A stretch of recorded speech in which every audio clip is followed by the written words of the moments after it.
La primera vez que escuché la palabra esperanza en la Biblia, yo tenía apenas 9 años. Fue en la iglesia pequeña de mi barrio, con bancos de madera que crujían bajo el peso de los años y una cruz de madera colgada al frente, sencilla, pero firme. El pastor, un hombre de voz pausada y ojos brillantes, leyó en voz alta. No entendí mucho en ese momento, pero esas palabras se me quedaron grabadas como si fueran un susurro que se repetía con el paso del tiempo. Años después, cuando mi madre cayó enferma, esas palabras regresaron a mi mente. La esperanza ya no era un concepto bonito leído desde un púlpito, sino una necesidad. Era lo único que podía sostenerme cuando los médicos hablaban con términos técnicos y miradas graves. En esos días, la Biblia era mi refugio. Leía los salmos como quien toma agua en el desierto. Me aferraba a eso, aun cuando todo parecía indicar lo contrario. Mi madre empeoraba. Las noches eran largas. A veces me sentaba al borde de su cama y le hablaba de las promesas que había leído. Ella sonreía, débil, pero con esa paz que solo alguien con verdadera esperanza puede mostrar. Me decía que Dios no nos había olvidado. Que aunque sus fuerzas se desvanecían, su fe crecía.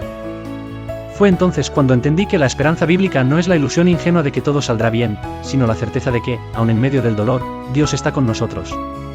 Que Él tiene un propósito, incluso cuando no lo comprendemos. Una madrugada, mientras la ciudad dormía y las luces del hospital parpadeaban como si también sintieran cansancio, abrí la Biblia al azar. Mis manos temblaban, mis ojos ardían, y mi corazón parecía hecho trizas. Caí en Romanos 5, 3-5. Leí esa última parte una y otra vez, la esperanza no avergüenza. En ese momento, decidí creer, aunque fuera en medio del llanto. Días después, mi madre partió. No hubo milagro de sanidad como el que yo había pedido con tanto fervor.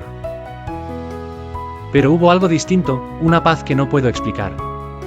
Y en medio del dolor, supe que la esperanza bíblica no es solo esperar que Dios haga lo que yo quiero, sino confiar en que Él sabe lo que hace, incluso cuando no lo entiendo. La esperanza no murió con ella. Se transformó. Se hizo más fuerte, más real. Pasaron los años. El tiempo no borró el dolor, pero la esperanza fue como una semilla que empezó a brotar en mi interior. Me convertí en maestro de escuela bíblica, y a cada niño que llegaba con sus propios temores o dudas, les hablaba de esa esperanza. Les decía que no están solos. Que hay un Dios que ve, que oye, que consuela. Les contaba de mi madre, de las madrugadas en vela, de los versículos que fueron como luz en medio de la noche más oscura. Una niña, con los ojos grandes y el corazón herido por la separación de sus padres, me preguntó un día, ¿y si Dios no arregla lo que está roto? Me quedé en silencio unos segundos. Luego le respondí con lo único que podía decir con certeza, Dios puede no arreglarlo como tú esperas, pero siempre se queda contigo mientras duele. Y no te deja solo. Nunca. Ella asintió, y por un instante, sus ojos dejaron de estar tristes.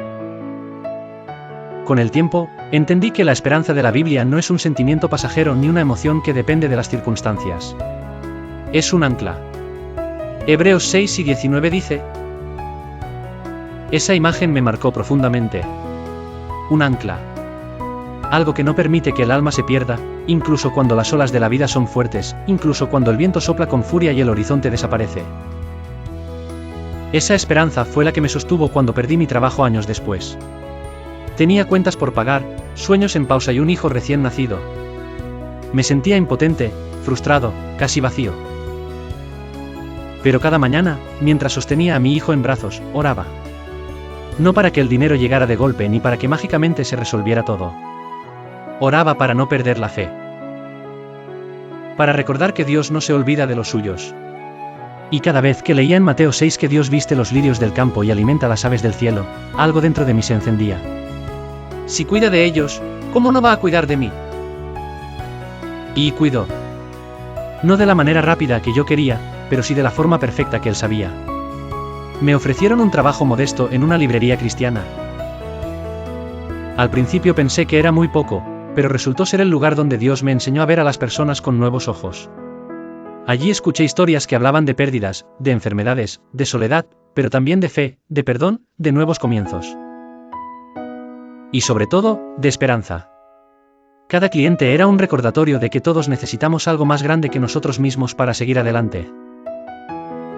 Un día, un hombre mayor entró, buscando una Biblia para regalar. Me pidió consejo, y terminamos hablando por casi una hora. Al irse, me dijo, gracias, joven. Hoy necesitaba recordar que Dios no ha terminado conmigo. Me quedé en silencio, agradecido, entendiendo que la esperanza no solo se recibe, también se transmite. Empecé a notar algo que antes pasaba desapercibido: la esperanza se esconde en los detalles más pequeños. En una sonrisa sincera, en una oración susurrada, en un acto de bondad inesperado. No siempre llega con trompetas ni milagros espectaculares. A veces es un silencio que consuela, una palabra que llega justo a tiempo, una canción que aparece cuando más la necesitas. Empecé a escribir esas pequeñas señales. Las llamé ecos de esperanza. Como si Dios hablara bajito, pero constantemente, recordándonos que no estamos solos. Uno de esos ecos me sorprendió en medio de una tormenta literal. Volví a casa bajo una lluvia intensa, sin paraguas ni abrigo. Estaba empapado, cansado y enojado. Me preguntaba si realmente valía la pena seguir creyendo. Entonces, al doblar una esquina, vi a una anciana dándole su paraguas a un niño que no conocía. No se dijeron nada. Solo lo cubrió y lo dejó ir. Fue un instante, pero sentí que Dios me hablaba. Volví a casa mojado, pero con el alma en calma. Esa noche abrí Romanos 3:13, y el Dios de esperanza os llene de todo gozo y paz en el creer, para que abundéis en esperanza por el poder del Espíritu Santo. Me dormí con ese versículo en la mente, y al despertar, supe que cada día era una oportunidad para vivirlo. No importaba lo que pasara afuera. Lo que importaba era lo que Dios hacía dentro de mí. Y así, día tras día, fui entendiendo que la esperanza de la Biblia no es solo para los momentos de emergencia. Es una forma de vivir. Es ver más allá del dolor, más allá del miedo, más allá de las noticias malas o de los fracasos. Es creer, profundamente, que la última palabra no la tiene el sufrimiento, sino el amor de Dios. Pasó el tiempo, y con él llegaron nuevas pruebas. Mi padre, a quien siempre vi como una roca firme, empezó a perder la memoria. Al principio eran cosas pequeñas, llaves extraviadas, fechas olvidadas. Pero pronto vino el diagnóstico: Alzheimer. Sentí que el suelo se movía bajo mis pies. No sabía cómo enfrentar el hecho de que mi propio padre, el hombre que me enseñó a orar, pronto no sabría ni mi nombre. Volví a refugiarme en la palabra. Y allí, en medio del quebranto, encontré una promesa en Isaías 46:4, y hasta la vejez yo mismo, y hasta las canas os soportaré yo hice, yo llevaré, yo soportaré y guardaré. Me aferré a ese versículo como un náufrago a un pedazo de madera. No podía evitar el avance de la enfermedad, pero podía cuidar de mi padre sabiendo que no estábamos solos. Cada día, cuando le daba de comer o le recordaba quién era yo, sentía que Dios me recordaba a mí quién era Él, fiel, presente, constante. Y hubo momentos hermosos en medio del dolor. Una tarde, mientras escuchábamos un himno antiguo, mi padre comenzó a tararear la melodía. No recordaba mi nombre, pero recordaba la letra. Porque ahí estaba, intacta, la esperanza. Oculta en lo más profundo de su alma, más fuerte que cualquier enfermedad. Aprendí que la esperanza bíblica no se borra con el olvido. No se desvanece con los años. Permanece. Porque no se basa en lo que podemos retener, sino en quien nos sostiene. Y Dios no olvida, aunque nosotros lo hagamos. Dios no abandona, aunque nuestra mente se desoriente. Él guarda, Él lleva, Él sostiene. Así, cuidando de mi padre, descubrí que la esperanza no siempre se muestra en grandes conquistas, sino en la ternura de cada gesto. En el amor silencioso que se da sin esperar nada a cambio. En esa fidelidad diaria que, sin palabras, grita que Dios sigue presente. Después de la partida de mi padre, un silencio profundo se instaló en casa. La silla donde se sentaba quedó vacía, pero su recuerdo parecía ocupar cada rincón. Durante semanas me costó orar. No porque dudara de Dios, sino porque sentía que no tenía palabras. Me sentaba en silencio, con la Biblia en las manos, sin abrirla. Solo respiraba. Y en ese silencio, comencé a descubrir algo nuevo: la esperanza también se manifiesta cuando no hay palabras. Cuando lo único que puedes hacer es estar en presencia de Dios. Una noche, abrí el libro de Lamentaciones. Nunca lo había leído con detenimiento, pero me encontré con este pasaje. Por la misericordia del Señor no hemos sido consumidos, porque nunca decayeron sus misericordias. Nuevas son cada mañana, grande es tu fidelidad. Lamentaciones 3, 22-23.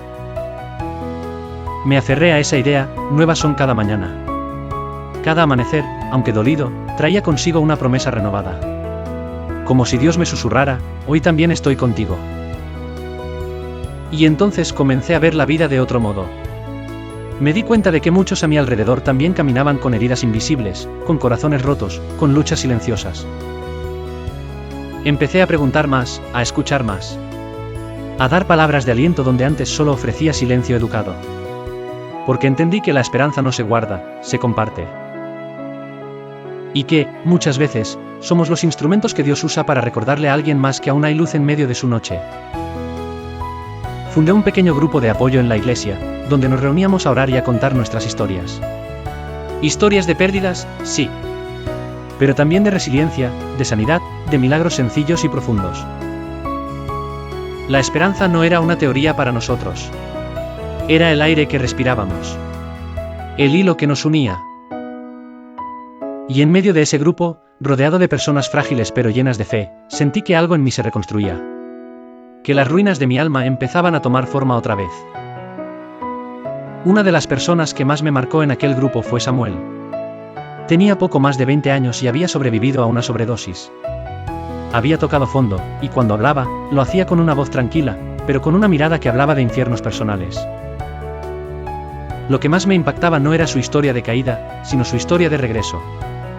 Él decía, Dios me encontró cuando ya nadie buscaba. Me sostuvo cuando yo mismo me solté. Una noche compartió con nosotros su versículo favorito, Joel 2:25, y os restituiré los años que comió la oruga. Lo dijo con tal convicción, que todos nos quedamos en silencio.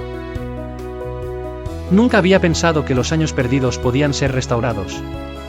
Que lo que el dolor, el pecado o la desesperación habían destruido, Dios podía devolverlo de formas nuevas, quizás distintas, pero igual de llenas de propósito. Samuel no solo sanó, sino que comenzó a ayudar a otros jóvenes. Iba a los hospitales, a los centros de rehabilitación, y hablaba de cómo Dios lo había rescatado.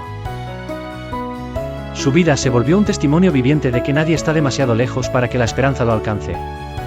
A veces, mientras lo escuchaba hablar, me sorprendía llorando. No por tristeza, sino por la belleza de ver cómo Dios reconstruye lo que parecía irrecuperable. Y es que cuando uno ve eso, cuando uno ve cómo el Espíritu de Dios toma las cenizas de una vida y hace algo nuevo, no puede dudar. La esperanza ya no es una posibilidad, es una certeza. No importa cuán profundo haya sido el pozo, no importa cuán oscura haya sido la noche. Dios siempre tiene un amanecer preparado. Y entendí que la esperanza bíblica es más que sobrevivir. Es volver a vivir. Es caminar, aunque sea con cicatrices, hacia un futuro donde el amor de Dios lo llena todo. A medida que el grupo crecía, también crecía la variedad de historias. Algunas eran dramáticas, como la de Samuel, pero otras eran silenciosas, como la de Clara. Ella era una mujer mayor, siempre con una sonrisa tranquila, pero hablaba poco.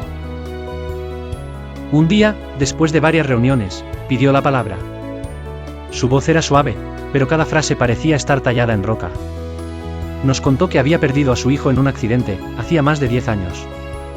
Nunca lo había superado del todo, pero tampoco había perdido la fe. Dios no me dio respuestas, pero me dio compañía. Y eso me salvó. Cada palabra resonó en la sala como si fuera una promesa personal para cada uno de nosotros. A veces pensamos que la esperanza significa que el dolor se irá. Pero Clara nos mostró que la esperanza, muchas veces, es lo que nos permite vivir con el dolor sin ser consumidos por él. Empecé a ver cómo Dios entrelazaba nuestras vidas. Cada historia era una fibra más en una cuerda fuerte, hecha no solo de fe, sino de sufrimientos compartidos, de oraciones dichas entre lágrimas, de silencios cargados de sentido. En ese grupo, la esperanza no era una idea flotante. Era algo tangible. Era una taza de café compartida después de una reunión difícil. Era un abrazo largo. Era el simple hecho de saber que, pase lo que pase, no estás solo. Y así, poco a poco, me di cuenta de que la esperanza según la Biblia no siempre cambia lo que te rodea, pero siempre cambia lo que llevas dentro. Puede que las circunstancias no mejoren de inmediato, pero tú sí. Tu fe se profundiza. Tu visión se aclara. Tu corazón, aunque herido, late con más fuerza. La esperanza no te evita las tormentas. Te enseña a atravesarlas con los ojos puestos en el cielo. Con el paso del tiempo, entendí que la esperanza no es algo que podamos controlar. No es algo que podamos fabricar a voluntad o que dependa de nuestra capacidad de resistir. La esperanza es un regalo. Es algo que Dios nos da, que debemos aceptar y luego vivir. Y aunque no siempre entendemos cómo ni cuándo, su presencia es constante, incluso cuando no la vemos. En este proceso, algo cambió dentro de mí. De repente, no solo veía a las personas que se me acercaban con sus propios dolores y dudas, sino que sentía que cada historia era una oportunidad para practicar la esperanza. Me volví más consciente de los momentos en los que alguien necesitaba escuchar una palabra de ánimo, un recordatorio de que la vida puede mejorar, que la fe puede transformar, que la gracia de Dios nunca falla. Recuerdo una mañana en que una amiga me llamó para pedir oración. Estaba desesperada.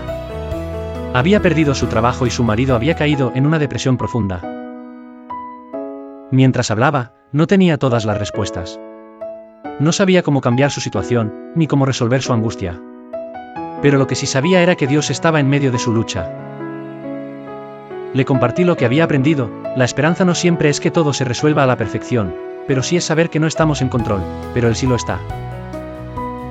Le dije que leyera Romanos 8 y 28, y sabemos que a los que aman a Dios, todas las cosas les ayudan a bien. A veces, las cosas no salen como esperamos, pero esa promesa es un ancla.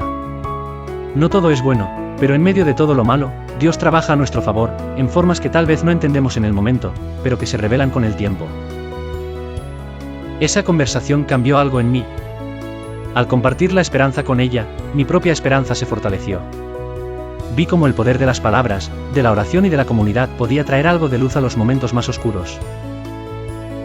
Y me di cuenta de que la esperanza nunca es algo que se puede guardar solo para uno mismo. Se comparte. Se vive.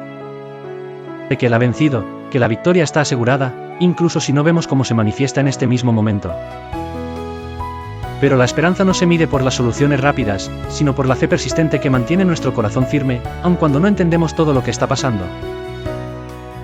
Al final, la verdadera esperanza es saber que no estamos solos en nuestra lucha.